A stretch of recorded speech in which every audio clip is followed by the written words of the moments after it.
federal law enforcement surge in D.C. Glad you're with us. I'm Adam Longo. And I'm Adriana Hopkins. A new order by D.C. Mayor Muriel Bowser will keep federal officers on patrol in D.C. longer than originally planned. But we're also learning this morning the National Guard could be sticking around longer, too. Yeah, 7 News is on your side with team coverage of these developments. John Gonzalez is live breaking down the mayor's new order and the changes that she wants made. But let's start with John Rogers at the alert desk. And John, we're hearing the troops already here in D.C. could be here for several more months. Yeah, they absolutely could. It's for an interesting reason. So we are learning that National Guard troops in D.C.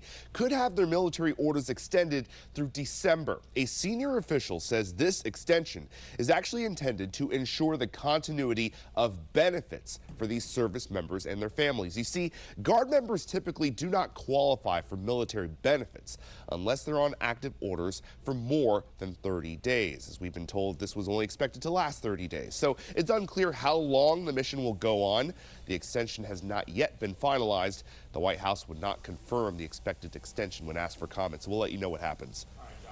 Mayor Bowser's order extending President Trump's federal crime crackdown. The order is expanding the city's role in all of this. Yeah, so 7 News' John Gonzalez is live for us at the Wilson Building with what this means for public safety and the homeless.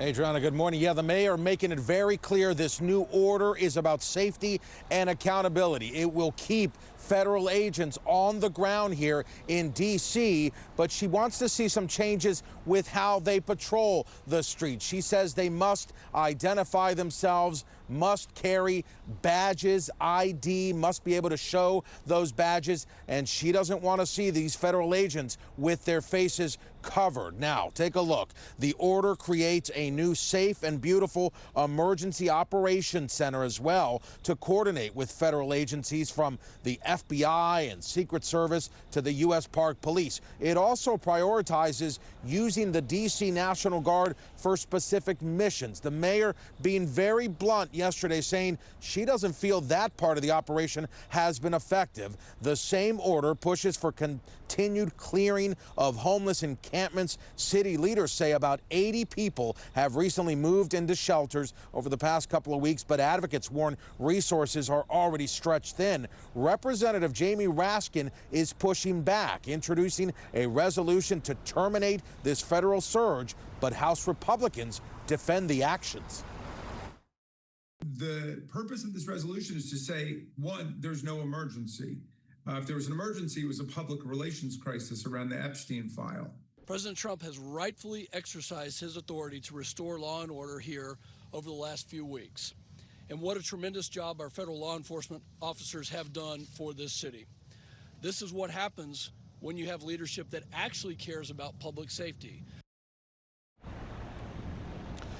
Now here at City Hall, the mayor says the new emergency center will also focus on public safety, housing, and economic recovery while continuing to work side by side with these federal agencies. The question now is, how long will this partnership last? Reporting live, John Gonzalez, 7 News. Start with the federal law enforcement surge in D.C. Thanks for being with us this morning. I'm Adriana Hopkins. And I'm Adam Longo. So far, nearly 1,700 arrests have been made in this operation. More than 200 of those happened over the holiday weekend. Officers have also recovered nearly 170 illegal guns, and President Trump once again touting the operation at the White House yesterday.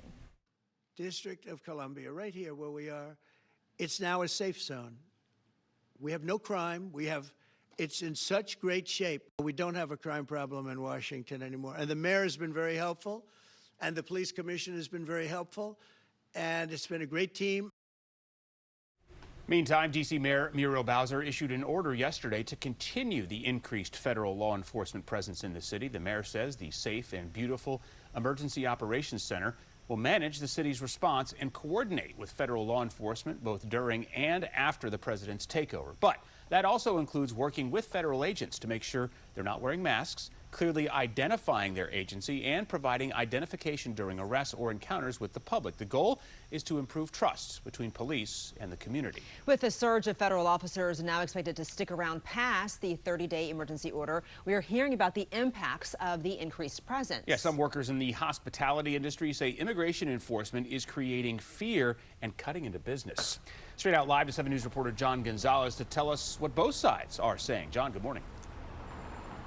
Hey, Adam and Adriana, good morning to you both. You know, restaurant owners and staff here in the district say that the presence of federal troops right outside of their shops over the past several weeks has created fear. They say employees are simply too afraid to show up to work. However, immigration enforcement leaders say that the operation here is legal. These stops are carefully targeted and necessary. Now, 7 News spoke with founder and CEO of Busboys and Poets, Andy Shalal. He says that one of his staff members was pulled over by ICE recently and had to show his green card. He says some staff who normally commute into the district are choosing to stay in Virginia instead. The union that represents hospitality workers, many of them immigrants and women of color, say fear is costing jobs and hours. ICE officials are pushing back, saying more than 70% of those detained in D.C. have a criminal history, and they insist their operations are based on intelligence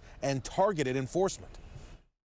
And it's not because they don't have papers. It's just because they feel scared being stopped.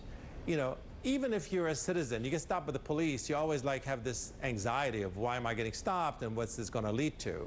It's causing a lot of fear. It's causing people to lose their jobs. Our workers are not working right now. Management don't have business, so they're not scheduling people. What we do is we pride ourselves on targeted enforcement and intelligence-based investigations. And also new this morning, the Pentagon is authorizing some 600 military lawyers to temporarily serve as immigration judges aimed at reducing a big backlog with these cases right now. Reporting live, John Gonzalez, 7 News. Well, amid concerns about crime, people in Northwest D.C.'s Shaw neighborhood are pushing for more police presence, and they are getting a positive response. A congressional intern was fatally shot in that neighborhood back in June. This happened near a bus stop close to the Washington Convention Center, and that crime remains unsolved. We spoke with a neighborhood commissioner about violence that's erupted in her community. I just think that drawing attention to what's going on and the police being proactive about it, I think will help.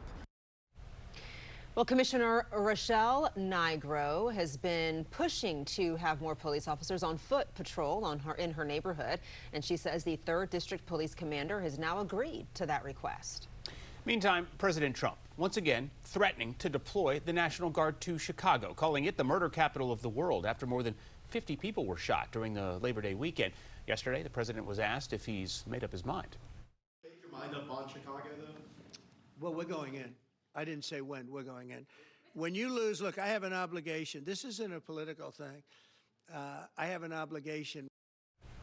Illinois Governor J.B. Pritzker says the National Guard in Chicago is unnecessary. He adds there's been no communication from the Trump administration regarding any possible National Guard deployment.